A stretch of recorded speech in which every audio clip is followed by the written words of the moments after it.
యెహోవా రాజు నీ బలమును బట్టి సంతోషించుచున్నాడు. నీ రక్షణను బట్టి అతడు ఎంతో హర్షించుచున్నాడు. అతని మనోభీష్టము నీవు సఫలము చేయుచున్నావు. అతని పెదవుల్లో నుండి వచ్చిన ప్రార్థన నీవు మానక అంగీకరించుచున్నావు. శ్రేయస్కరమైన ఆశీర్వాదములతో నీవు అతనిని ఎదుర్కొనుచున్నావు. అతని తల మీద అపరంజి కిరీటము నీవు ఉంచి ఉన్నావు. ఆయుషు నిమ్మని అతడు నిన్ను వరమడగగా నీవు దానిని అతనికి అనుగ్రహించి ఉన్నావు. సదాకాలము నిలుచు దీర్ఘాయువు నీవు దయచేసి ఉన్నావు. నీ రక్షణ వలన అతనికి గొప్ప మహిమ కలిగెను. గౌరవ ప్రభావములను నీవు అతనికి ధరింపచేసి ఉన్నావు. నిత్యము ఆశీర్వాదకారకుడిగా నుండినట్లు నీవు అతన్ని నియమించి ఉన్నావు. నీ సన్నిధిని సంతోషముతో అతన్ని నొల్లసింపజేసి ఉన్నావు. ఏలయనగా రాజు యెహోవా యందు నమ్మకముంచి ఉన్నాడు. సర్వోన్నతుని కృపచేత అతడు కదలకుండా నిలుచును. నీ హస్తము నీ శత్రువులందరినీ చిక్కించుకొనెను. నీ దక్షిణ హస్తము నిన్ను ద్వేషించు వారిని చిక్కుకొనుదును. నీవు ప్రత్యేకమైనప్పుడు వారు అగ్గిగుండము వలె ఆగుదురు. తన కోపము వల్ల యెహోవా వారిని నిర్మూలము చేయును. అగ్గి వారిని దహించును. భూమి మీద ఉండకుండా వారి గర్భఫలమును నీవు నాశనము చేసెదవు. నరులలో నుండకుండా వారు సంతోషమును నశింపజేసెదవు. వారు నీకు కీడు చేయవలనని ఉద్దేశించిరి, దూరోపాయము పన్నిరి, కానీ దానిని కొనసాగింపలేకపోయిరి. నీవు వారిని వెనుకకు త్రిప్పివేసెదవు. నీ వంటి నరులను బిగించి వారిని ముఖము మీద కొట్టెదవు. యెహోవా నీ నామమును బట్టి నిన్ను హెచ్చించుకొనెను. మేము గానము చేయుచున్నాము. నీ పరాక్రమమును కీర్తించెదము.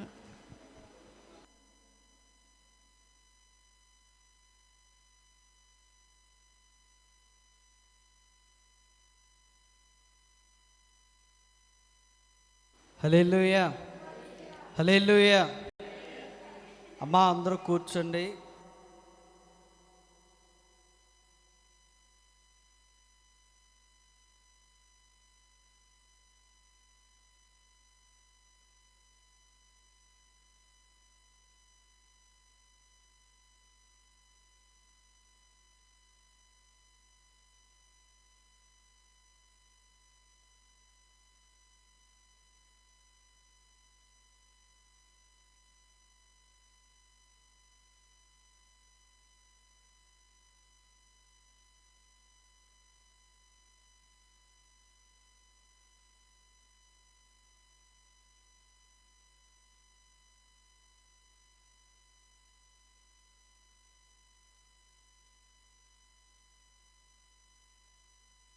హల్లెలూయా, హల్లెలూయా. అమ్మా అందరూ బాగున్నారా? ఈ సమయంలో ఎవరైనా సాక్ష్యం చెప్పాలనుకుంటే 1-2 సాక్ష్యాలు చెప్పండి. చాలా సమయం అయింది. అమ్మా ఎవరైనా సాక్ష్యాలు చెప్తారా?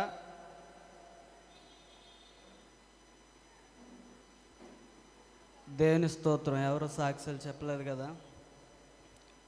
వాక్యాన్ని చూసుకుందాం.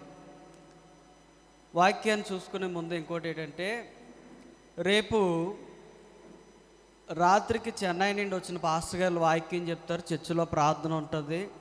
అలాగే బెన్నీ బర్త్డే కూడా చర్చిలోనే కనుక త్వరగా అందరూ కూడా 6:30-7 గంటలకల్లా చర్చిలో ఉండాలని మనవి చేస్తున్నాను. అమ్మ అందరూ కూడా గమనించాలి, ఎవరు మర్చిపోకండి. వర్షం పడినా ఏది కూడా ఆగదు.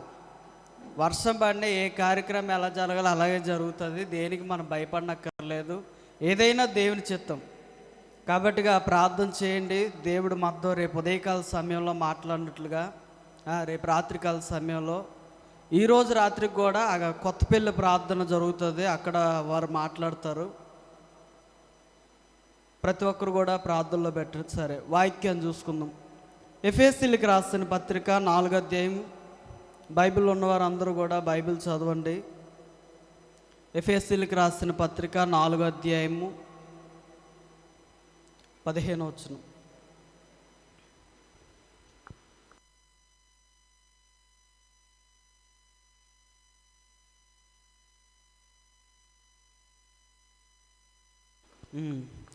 నాలుగో అధ్యాయము 15వ వచనం. ప్రేమ కలిగి సత్యము చెప్పుచు క్రీస్తువలే ఉండుటకు మన అన్ని విషయములో ఎదుగుదుము. హల్లెలూయా, హల్లెలూయా. ఎఫెసీయుల సంఘానికి పౌలు గారు ఈ మాట రాశారు. ఈ మాటలో ఏమని రాస్తున్నాడు ఆయన? ప్రేమ కలిగి సత్యము చెప్పుచు క్రీస్తువలే ఉండుటకు మనం అన్ని విషయములో ఎదుగుదుము.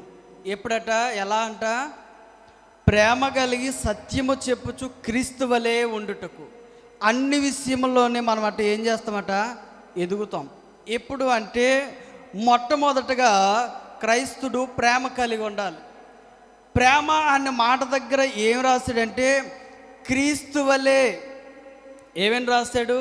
క్రీస్తు ప్రేమను పూల్చాడు. ఇక్కడ అపోస్తలుడైన పౌలు లోకంలో చాలా ప్రేమలు ఉన్నాయి. భార్య భర్తల ప్రేమ ఉంటుంది, ప్రేమికుల యొక్క ప్రేమ ఉంటుంది, లేకపోతే బంధువులు ప్రేమ ఉంటుంది. చాలా రకాల ప్రేమలు ఉన్నాయి. కానీ ఆ ప్రేమలు దేన్ని పోల్చలేదు. అవి కొద్ది కాలం ఉంటే మనిషికి విరుద్ధం అయినప్పుడు నశించిపోతాయి. కానీ క్రీస్తు ప్రేమ దగ్గరికి వచ్చేసరికట ఎలాంటి శ్రమ అయినా, ఎలాంటి ఇబ్బంది అయినా, ఆఖరికి చంపబోతున్నప్పటికీ కూడా క్రీస్తు ప్రేమ ఒకేలా ఉంది. హల్లెలూయా. ఆయన ప్రేమలో ఎక్కడా కూడా ఎడబాటు లేదు. ఆయన ప్రేమలో ఎక్కడా కూడా నీరసించిపోవడం కనిపించలేదు. యేసుప్రభువు వారిని సిలువేస్తున్నప్పుడు అప్పుడు కూడా ఆయన అదే ప్రేమతో మాట్లాడతాడు. ఏమంటాడు? అయ్యా, వీరు ఏం చేస్తున్నారో వీరికి తెలియదు. అంటే ఎంత ప్రేమ!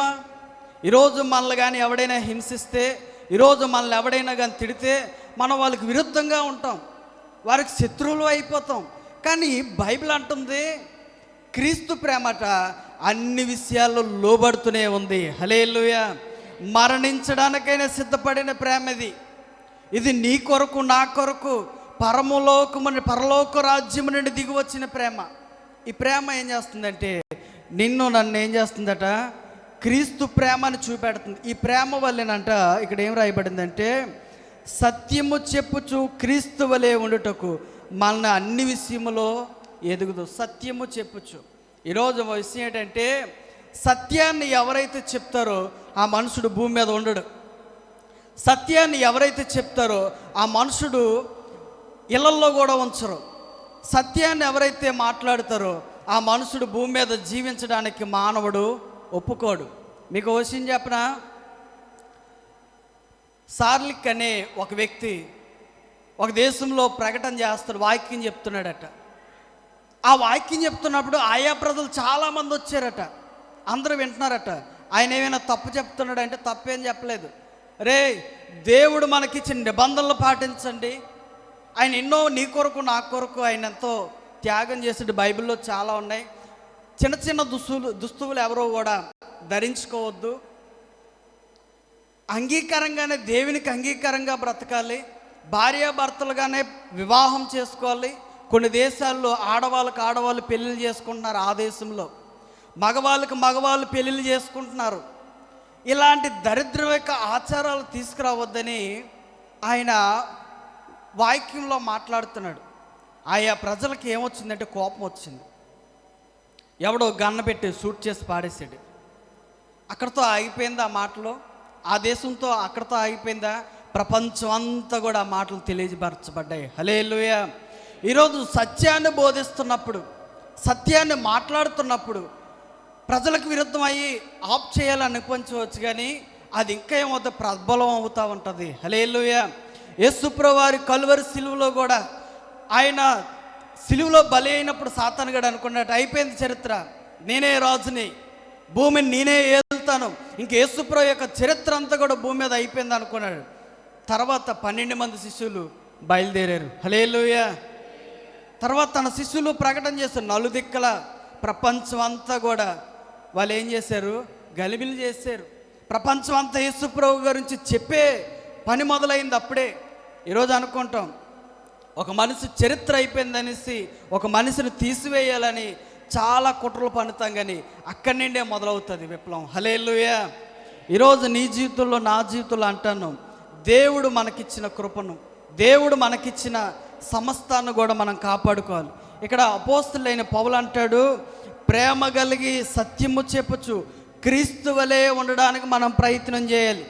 రెండవది, మనలో అన్ని విషయంలో కూడా అప్పుడే ఎదుగుతాం. ఎప్పుడైతే సత్యాన్ని అసత్యంగా మారుస్తామో, సత్యాన్ని ఎప్పుడైతే అసత్యంగా మార్చి మనమే గొప్పవారుగా ప్రకటించుకోవాలనుకుంటాం, అప్పుడే దేవుడు ఏం చేస్తాడంటే నీ చరిత్ర లేకుండా దేవుడు చేస్తాడు. అందుకే మానవుడు ఏం చేయాలంటే మొట్టమొదటిగా ప్రేమ కలిగి జీవించాలి. హల్లెలూయా. రెండవది, కొలసీలకు రాసిన పత్రికలో 2వ అధ్యాయము 5వ వచనంలో మాట రాయబడింది. 2వ అధ్యాయము 5వ వచనం, నేను శరీర విషయంలో దూరముగా ఉన్నాను, ఆత్మ విషయంలో మీతో కూడా ఉండి మీ యోగ్యమైన ప్రవక్తనను క్రీస్తునందలి మీ స్థిర విశ్వాసమును చూచి ఆనందించుచున్నాను. హల్లెలూయా. క్రీస్తు ఎవరితో ఉన్నారంట? మనతో ఉన్నాడు. శరీర విషయంలో ఆయన మనతో లేడు, కానీ ఆత్మీయ విషయాల్లో ఆయన మనతో బట్టి ఆయన ఏకీవిస్తున్నాడు. ఈరోజు ఆత్మతో మనం ఆరాధించడానికి దేవుని మందిరానికి వచ్చాం కనుక ఈరోజు మనతో కూడా ఆయన ఉన్నాడు. హల్లెలూయా. హల్లెలూయా. ఎంతమంది అయితే ఆయన ఆరాధిస్తారో, ఎంతమంది అయితే ఆయన స్తుతిస్తారో వారందరితో కూడా ఆయన కూడా ఉన్నాడు. ఇక్కడ అదే అంటున్నాడు, శరీర విషయంలో నేను మీకు దూరంగా ఉన్నాను, కానీ ఆత్మ విషయంలో మీతో కూడా నేను ఉండి యోగ్యమైన ప్రవక్తనను క్రీస్తునందలి మేము స్థిరమైన విశ్వాసమును చూసి ఆనందిస్తున్నాను. హల్లెలూయా. స్థిరమైన విశ్వాసం అంటే కదిల్చే విశ్వాసం కాదు. శ్రమలు వచ్చినప్పుడు విశ్వాసం నేను కోల్పోయి, దేవుడు నాకేమేం చేశాడు, దేవుడే ఉంటే నా డబ్బులు ఎందుకు పోతాయి, మొన్న ఒక ఆవిడ అన్నది, దేవుడే ఉంటే నా డబ్బులు ఎందుకు పోతాయి. దేవుడు నీ డబ్బులు ఏం కాపలా పెట్టావా? దేవుడికి అని చెప్పేవాడు, నేను డబ్బులు ఏమైనా సిక్కలో పెట్టుకుంటున్నానని. ఊరి మీద గాలికి తిరుగుతూ దేవుడు నీ డబ్బులకి ఏం కాపలా ఉన్నాడు. ఆయన నా డబ్బులు ఎందుకు పోతాయి, దేవుడు ఉంటే. చిన్న మాట, అది స్థిరమైన విశ్వాసం అనరు, అవిశ్వాసము. ఇక్కడ అన్నాడు, కష్టమైన నష్టమైన దేవుని కొరకు ఒకేలా ఉండటం. కొలసీల సంఘంలో అది కనపడ్డదట పౌలు గారికి. దాన్ని చూసట, విశ్వాసాన్ని చూసట పౌలు గారు అట ఆనందిస్తున్నాడట. హల్లెలూయా. ఈరోజు దేవుని మందిరంలో ఉన్న మనమందరం కూడా, ఆయన ఆరాధిస్తున్న మనమందరం కూడా ఏమట, మనందరి విశ్వాసాన్ని చూసి ఆయన ఆనందించాలి. ఈరోజు దేవునికి ఇష్టపూర్వకంగా ఎంతమంది మనం బ్రతుకుతున్నాం, ఈరోజు ఆయనకి ఇష్టకరంగా ఎంతమంది మనం జీవిస్తున్నాం. ఆ విశ్వాసంలో శ్రమలు వచ్చినప్పుడు, కష్టం వచ్చినప్పుడు, ఇబ్బందులు వచ్చినప్పుడు ఒకేలా దేవుణ్ణి ఎంతమంది ఆరాధిస్తున్నాం, దీనిని బట్టే దేవుడు నిన్ను ఆనందిస్తాడు నిన్ను చూసి. హల్లెలూయా. మనం గత వారంలో చెప్పుకున్నాం, యోబు యొక్క జీవితాన్నట ఆయనది స్థిరమైన విశ్వాసం. అన్నీ పోయినా దేవుడే ఇచ్చాడు, దేవుడే తీసుకెళ్ళిపోయాడు. అది స్థిరమైన విశ్వాసం. ఈరోజు నీ జీవితంలో నా జీవితంలో కూడా అలాంటి విశ్వాసం ఎప్పుడైతే ఉంటుందో అప్పుడు దేవుడు ఆనందిస్తాడట మనల్ని చూసి. ఈరోజు చూడండి, పిల్లలు చూసి చాలామంది తల్లిదండ్రులు ముడిచిపోతూ ఉంటారు. వాళ్ళు చేసే ప్రవర్తన, వాళ్ళు నడిచే నడవడిక, వాళ్ళు మాట్లాడే మాటలు ఆ తండ్రికి ఎంతో ఆనందం. ఈరోజు నీ ప్రవర్తన లేకపోతే నీ మాటలు, నీ యొక్క ప్రతి ఒక్క అలవాటును బట్టి దేవుడు ఆనందించాలి. ఈరోజు చాలామంది జీవితాల్లో అంటాను, దేవుడు ప్రతిరోజు నేను చూసి దుఃఖపడుతూనే ఉన్నాడు, నేను చూసి ఆయన బాధపడుతూనే ఉన్నాడు, నేను చూసి ఆయన ఎంతో దుఃఖిస్తూ ఉన్నాడు. ఈరోజు దేవునికి అనే ఒక విషయం మాట్లాడతాను ప్రతిసారి కూడా. యోధా ఇస్కరియోతు ఒకేసారి ఎన్నుపోటు పొడిచాడు, కానీ ప్రతిరోజు అనేక మంది రోజు రోజు కూడా ఆయన్ని ఎన్నుపోటు పొడిసే క్రైస్తవులు చాలామంది ఉన్నారు. ఈరోజు అంత దౌర్భాగ్య స్థితికి వెళ్ళిపోయారు ఈరోజు వెనక్కి. ఆయన సజీవుడని తెలుసు, ఆయన మనతో ఉన్నవాడని తెలుసు, అయినప్పటికి కూడా ఆయన్ని ఆరాధిస్తున్న మనము అనేక సార్లు ఆయన్ని వెన్నుపోటు పొడుస్తూనే ఉన్నాం. ఇక్కడ అదే అంటున్నాడు, దేవుడు మనల్ని చూసేట ఆనందించాలి కానీ మనల్ని చూసైనా దుఃఖపడకూడదు. ఏ రోజు కూడా నా పిల్లలు నన్ను ఆరాధించడానికి దేవుని మందిరానికి వచ్చారు. ఆయన ఆనందిస్తే మనకి ఏ కరువు కూడా ఉండదు. ఆయన మన జీవితాలను చూసి ఆయన సంతోషిస్తే మన జీవితాల్లో సమృద్ధి ఉంటుంది. ఆయన మనల్ని చూసినప్పుడు ఆయనకి ఇష్టకరంగా మనం బ్రతుకుతే, ఆయన లోబడి మనం ఎప్పుడైతే జీవిస్తూ ఉంటామో మన జీవితాల్లో ఏముంటుందంటే ఆయనే మనతో ఉంటే అనేకమైన సాహస కార్యాలు ఆయన జరిగిస్తూ ఉంటాడు. హల్లెలూయా, హల్లెలూయా. తర్వాత రెండవ మాట విశ్వాసము. మూడవ మాట దగ్గరికి వచ్చేసరికి ఎఫెసీయులకు రాసిన పత్రికలో 5వ అధ్యాయము 9వ వచనం. 5వ అధ్యాయము 9వ వచనం. వెలుగు ఫలము సమస్త విధములైన మంచితనము, నీతి, సత్యమును వాటిలో కనబడుచున్నవి. హల్లెలూయా. ఇక్కడ ఏంటంట, వెలుగు ఫలము సమస్త విధములైన మంచితనము, నీతి, సత్యమును వాటిలో కనబడుచున్నది. మంచితనం ఎక్కడ కనపడుతుందట? వెలుగు ఫలంలో కనపడుతుందట. వెలుగు ఫలం అంటే ఎవరైతే యేసుక్రీస్తు ద్వారా వెలిగించబడతారో, ఎవరైతే దేవుని ద్వారా వెలిగించబడతారో, ఆయన వాక్యం ద్వారా వెలిగించబడతారో వారిలోనంట మొట్టమొదటగా మంచితనం కనపడుతుంది. ఈరోజు చూడండి, బయటికి వెళ్తున్నప్పుడు కొంతమందిని చూసినప్పుడు అరే ఇది యేసుప్రభువు నమ్ముకున్నాడని ఈజీగా గుర్తుపట్టవచ్చు, వాళ్ళు చేసే మంచి పనులు. కొంతమందిని చూస్తే వీడు అన్యుడని గుర్తుపట్టవచ్చు. ఇక్కడ నువ్వు వెలుగు ఫలం ఎప్పుడైతే అనుభవిస్తావో నీలో మొట్టమొదటగా మంచితనం బయటకు వస్తుందంట. హల్లెలూయా. రెండవది నీతి ఫలం ఉంటుంది. నీతిగానే బ్రతుకుతావు, సచ్చిన బ్రతికినా ఆయన కొరకు నీతిగానే ఉంటావు, లోకంలో కూడా నీతిగానే నువ్వు జీవిస్తావు. ఇది వెలుగు ఫలం యొక్క లక్షణం. మూడోది అంటాడు, సత్యము వానిలో కనబడుచున్నది. హల్లెలూయా. ఏం కనపడుతుందట? సత్యము. సత్యం అంటే ఎవరు? దేవుడు. దేవుడు వాడిలో కనబడతాడు. ఎవరైతే వెలుగులో ఉంటారో, ఎవరైతే వెలుగు యొక్క ఫలము ఉంటుందో వాళ్ళలో మొట్టమొదటిగా ఏముంటుందంటే మంచితనం కనబడుతుంది, నీతిమంతుడిగా కనబడతావు. మూడవది సత్యం దేవుడు కనపడతాడు. దేవుడు ఎట్లా కనపడతాడంటే ఆయన భూమి మీద ఉన్నప్పుడు ఎలాంటి కార్యాలు చేస్తాడో ఈరోజు మానవుడు కూడా అలాంటి కార్యాలు మానవుడి జీవితాల్లో జరిగిస్తూ ఉంటాడు. హల్లెలూయా, హల్లెలూయా. ఈరోజు మన జీవితాల్లో మంచితనం ఎక్కడైనా ఉందా? ఎవరికైనా మంచి చేయగలుగుతున్నావా? ఈరోజు మంచితనం, మంచి పనులు మనం చేయట్లేదంటే మనం ఎవరు అంట? చీకటి ఫలాలు ఫలించిన వారు. లోకంలో ఉన్నవారు చాలామంది చీకటిలో ఉండిపోయారు. వాళ్ళు ఏ మంచి ఉండదు, వాళ్ళు ఒకడికి సహాయం చేయాలన్న మనసు ఉండదు. దానికి ఎవడైనా సహాయం చేస్తే దాన్ని ఇంకోలా మార్చి మాట్లాడే జనాలు తయారయ్యే లోకం తయారయ్యింది ఈరోజు. నేను అంటాను, వెలుగులో ఉన్నాడు మంచి మంచి పనులు జరిగిస్తూ ఉంటాడు. హల్లెలూయా. నువ్వు ఎలా ఉన్నావు ఒకసారి జ్ఞాపకం చేసుకో. తర్వాత 4వ వచనంకి వస్తే ఎఫెసీయులకు రాసిన పత్రికలోనే 4వ అధ్యాయం 3వ వచనం చూడండి.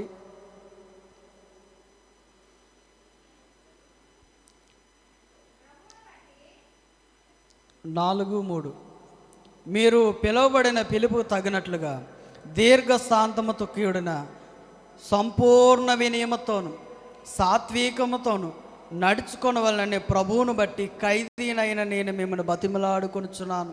ఎఫెసీయుల సంఘానికి పౌలు గారు ఎక్కడుండి లేఖ రాశారట? జైల్లో ఉండి రాశాడు. ఆయనకి ఏంటంత బాధ? ఎఫెసీయుల సంఘం ఆయన చూసేసరికి ఎఫెసీయుల సంఘంలో ఏం లేదట, దీర్ఘశాంతం లేదు, సమాధానం లేదు వాళ్ళలో. అందుకే ఎఫెసీయుల సంఘానికి జైల్లో ఉండి రాశాడు, మీరు దీర్ఘశాంతముతో మీరు జీవించండి. హల్లెలూయా, హల్లెలూయా. తర్వాత అంటాడు వినయముతో ఉండండి.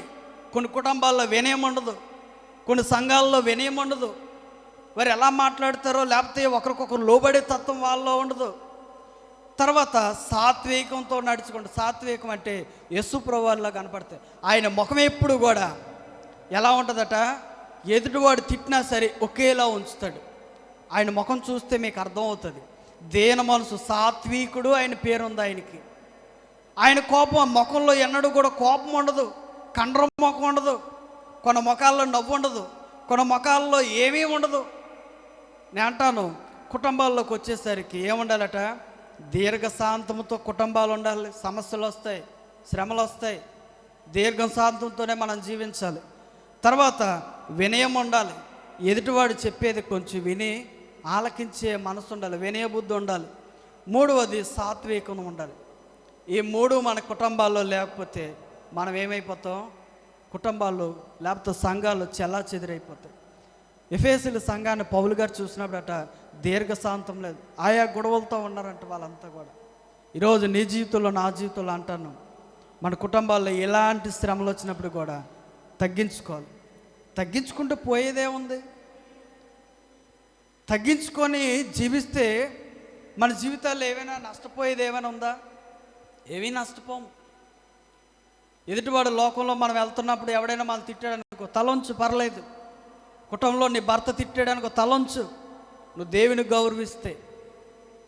నీ భార్య ఏమైనా అంటే ఒకసారి లోబడి తప్పే ఉంది, నీలో సగభాగమే కదా. లేకపోతే నీ బంధువులు, నీ తల్లిదండ్రులు తిడితే తలొంచు, తప్పే లేదు. దేవుని యొక్క వాక్యానికి మనం ప్రతి ఒక్కరం కూడా లోబడాలి. హల్లెలూయా. వాక్యానికి మనం లోబడకపోతే సాతానుగాడు మన మీద అధికారం చేస్తాడు. ఆడు మన మీద అధికారం చేయడం మొదలు పెడితే మన జీవితం చీకటైపోద్ది. అందుకే ప్రతి క్రైస్తవుడు కూడానంట, పౌలు గారు బ్రతులాడుతున్నాడు జైల్లోనండి, జాగ్రత్తగా ఉండండి, జాగ్రత్తగా ఉండండి, కలిసిమెలిసి జీవించండి అని ఎఫెసీయుల సంఘానికి ఒక ఉత్తరం రాసి పంపించాడు జైల్లో ఉండి. ఈరోజు మన జీవితాల్లో అంటాను, దేవుని సన్నదిలో ఉన్న నీవు నేను దేవునికి మనం మొట్టమొదటిగా లోబడాలి, ఆయన వాక్యానికి లోబడాలి. ఆ వాక్యము కుటుంబాల్లో మనం ఎలాగుండాలో అదే నేర్పిస్తుంది. వాక్యానికి నువ్వు లోబడకపోతే నువ్వు ఎలా జీవించాలో కూడా నీకెవరు కూడా నేర్పించేవారు లోకంలో ఉండరు. తర్వాత విషయానికి మత్తయి సువార్త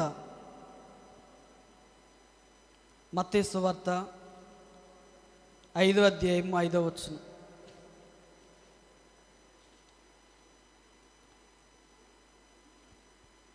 సాత్వికులు ధన్యులు, వారు భూలోకమును స్వతంత్రించుకుందరు. హల్లెలూయా. 5వ ఫలం ఏంటి? సాత్వికులట ఏం సంపాదించుకుంటారట? స్వతంత్రించుకుంటారు భూలోకమును. నువ్వు ఎప్పుడైతే నెమ్మదిగా ఉంటావో, ఎప్పుడైతే ఇరగబాటు మాటలు మాట్లాడవో, అప్పుడు నువ్వేం చేయబడతావట? అందరితో కలిసిపోయి, అందరితో సమానంగా నువ్వు ఎప్పుడైతే జీవిస్తూ ఉంటావో, నెమ్మది కలిగి ఉంటావో, భూలోకం అంతా కూడా నేను ఏం చేస్తాడు? సంపాదించుకుంటావు. అందరూ చూడండి, కొంతమంది ఈయనతో మాట్లాడితే కాలం గడిపితే ఏం ఉండదండి, ఈయనతో మాట్లాడితే నా సమస్య చెప్పుకుంటే నా మాటను, నా యొక్క బాధను వాళ్ళు అర్థం చేసుకుంటారండి, లేకపోతే ఏదైనా మాట చెప్తే వింటాడండి అన్న ఆలోచన ఉంటుంది. ఎప్పుడు అని అంటే నువ్వు సాత్వికుడిగా ఉన్నప్పుడే నువ్వు మాట వింటావు. సాత్వికుడిగా నువ్వు లేకపోతే నువ్వెవరి మాట కూడా వినవు. సాత్వికమైన మనసు ఉండాలి. ఎవరేం చెప్పినా సరే సాత్వికంగా ఉండాలి. కుటుంబంలో సాత్వికంగా ఉండాలి. అప్పుడు ఏం చేయబడతావంటే సమస్తాన్ని కూడా దేవుడిని పాదాల దగ్గర పెడతాడు. హల్లెలూయా. యేసుప్రభువు వారు ప్రపంచం అంతా కూడా సంపాదించడానికి గల కారణం ఏంటంటే ఆయన సాత్వికుడు. ఈరోజు ప్రపంచం అంతట్లో 3 వంతులు క్రైస్తవులు ఉన్నారు. ఎంతమంది ఉన్నారు? 3 వంతులు క్రైస్తవులు ఉన్నారు. వంతే ఆయా యొక్క మిగతా వారు అంతా ఉన్నారు, కానీ 3 వంతుల మంది 75% క్రైస్తవులే ఉన్నారంట.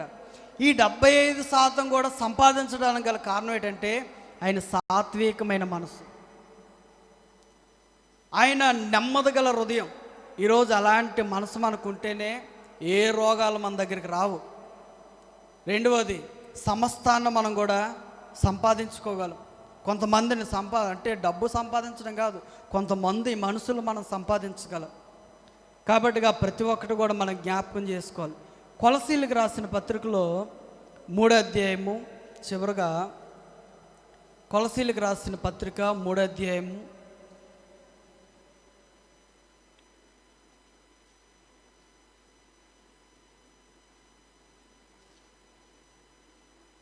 12వ వచనం. కాగా దేవుని చేత ఏర్పరచబడిన వారును పరిశుద్ధులను ప్రియులనైనా తగినట్లుగా మీరు జాలి గల మనసు, దయాలత్వమును, వినయమును, సాత్వికను, దీర్ఘశాంతమును ధరించుకొనిడి. హల్లెలూయా. అనేక సార్లు ఆయన మాట్లాడిన మాటల్లో ఎన్ని రాయబడ్డాయి? దీర్ఘశాంతము, సాత్వికము,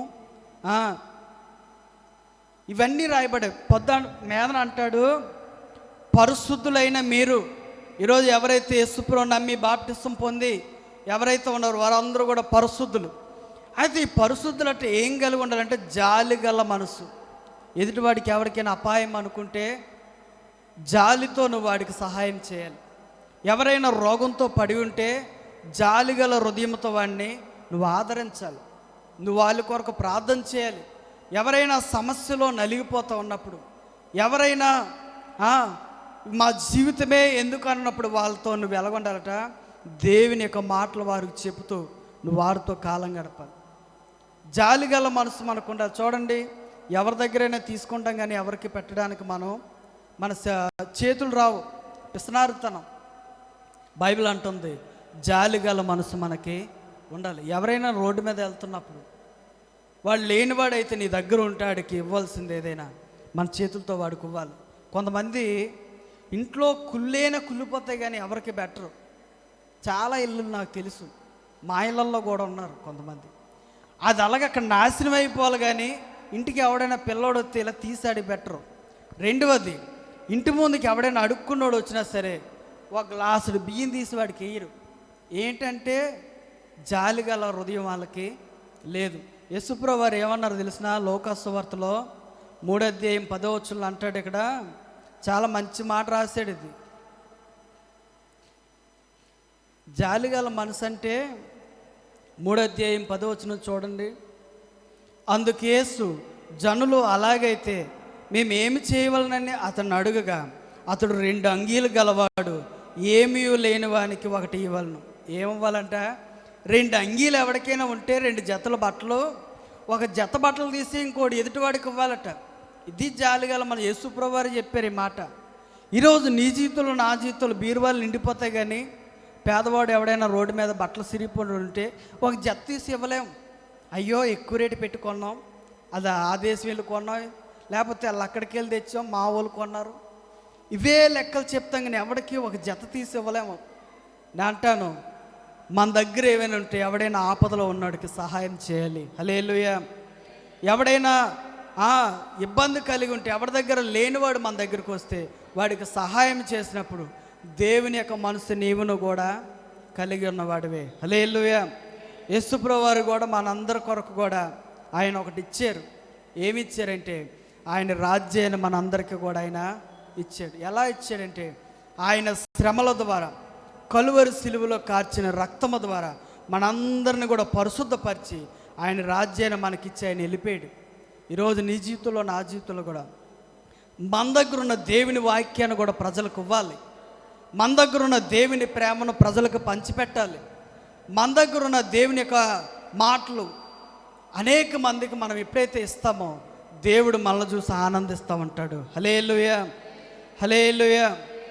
ఫస్ట్ మాట ఏంటి చెప్పండి? ప్రేమ కలిగి ఉండాలి. 2వ మాట విశ్వాసం. 3వ మాట మంచితనం. 4వ మాట దీర్ఘశాంతము. 5వ మాట సాత్వికులు. 6వ మాట దయాళుత్వము. ఈ 6 మాటలు మన జీవితాల్లో ఉంటే దేవుడు మనల్ని చూసి ఆనందిస్తూ ఉంటాడు. ఇవి ఆత్మఫలాలు. ఎక్కడి నుండి వస్తాయంటే హృదయంలో నుండే రావాలి. హృదయంలో ఈ 6 లేకపోతే ఏ కార్యం మనం చేయలేం. ఆత్మఫలాలు అంటే మన హృదయంలో నుండి వచ్చేవే ఆత్మఫలాలు. నువ్వు ఎలాంటి ఫలం భూమి మీద ఇస్తున్నావో ఒకసారి జ్ఞాపకం చేసుకోవాలి. కొద్ది మాటలు దేవుడు దీవించును గాక. ఆమేన్. మోకరించండి, ప్రార్థన చేసుకుందాం. మోకరించలేని వారు తల్ల వంచండి. స్తోత్రం స్తోత్రం స్తోత్రం స్తోత్రం స్తోత్రం. పరిశుద్ధుడానికి వందనాలు, స్తుతులు, స్తోత్రాలు ప్రభా. ప్రేమ కలిగిన మా దేవానికి స్తోత్రం. ప్రతి ఒక్కరు కూడా నోరు తెరండి. ప్రతి ఒక్కరూ, అయ్యా నా జీవితంలో ప్రేమ లేదేమో, నా జీవితంలో ప్రేమించే మనసు నాలో లేదేమో, అయ్యా నీ ప్రేమ మాలో ఉదయింపచేయండి దేవా, నీకు వందనాలు. క్రీస్తు ప్రేమ కలిగి ఉండడానికి అయ్యా మాకును మా సంఘమునకు దయచేయండి. అయ్యా మా గ్రామానికి దయచేయండి దేవా, నీకు వందనాలు. అయ్యా మంచితనం మాలో రావాలి. అయ్యా లోకమనే చెడు తీసివేసి వెలుగులో ఉన్న మంచితనం కావాలయ్యా. అయ్యా నీ వెలుగై ఉన్న ప్రకారము అయ్యా నీ మంచితనం మేమును కలిగి ఉండడానికి కృప దయచేయండి అయ్యా. సాత్వికమైన మనసు, అయ్యా దీర్ఘశాంతము, దయాళత్వము అయ్యా మా జీవితాల్లో ఉదయింపజేయండి దేవా, నీకు వందనాలు. నీ కృప, నీ సమాధానం ఇక్కడున్న ప్రతి ఒక్కరిలో ఉంచండి అయ్యా. నీ ప్రేమ కలిగి జీవించడానికి, నీ ఆత్మ కలిగి జీవించడానికి, నీ ఆత్మలో మేము సంచరించడానికి కృప దయచేయండి. నీ కృప కనికరము ఇప్పుడు ఎల్లప్పటి నిత్యము తోడుగా ఉంచండి. నీ కొరకు సాక్షులుగా మమ్మల్ని నిలబెట్టుకోండి అయ్యా. నీ కృప ఎన్నడూ మమ్మల్ని విడిచిపోకుండా, నీ ప్రేమ ఎన్నడూ మమ్మల్ని విడిచిపోకుండా అయ్యా మా కుటుంబాల్లో ఉంచండి అయ్యా. మా కుటుంబాల్లో నీ ప్రేమ ఉంచండి ప్రభా. అయ్యా నీ సమాధానం ఉంచి నడిపించండి ప్రభా, నీకు వందనాలు. నీ కృప, నీ వెలుగు అయ్యా నిన్న నేడు మాతో ఉంచి అనేకమైన శ్రమలు, అనేకమైన వడదొడుకులు వచ్చినప్పుడు మేము తట్టుకొని క్రీస్తు ప్రేమ కలిగి ఉండడానికి కృప దయచేయండి. నీ కృప మా మధ్యలో ఉంచి జీవింపజేయమని, నీలో మమ్మల్ని స్థిరపరచమని, విశ్వాసమందు మమ్మల్ని స్థిరపరచమని, నీ రాకడొచ్చే వరకు అయ్యా మేము స్థిరంగా ఉండడానికి కృప దయచేయమని నజరేయుడైన యేసు నామమున అడిగి వేడుకుంటున్నాం తండ్రి, ఆమేన్. అందరూ లేచి నిలబడదాం.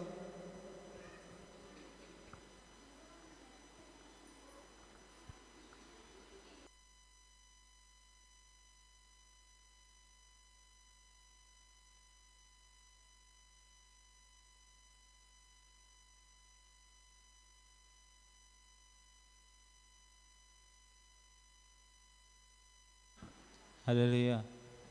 నీవు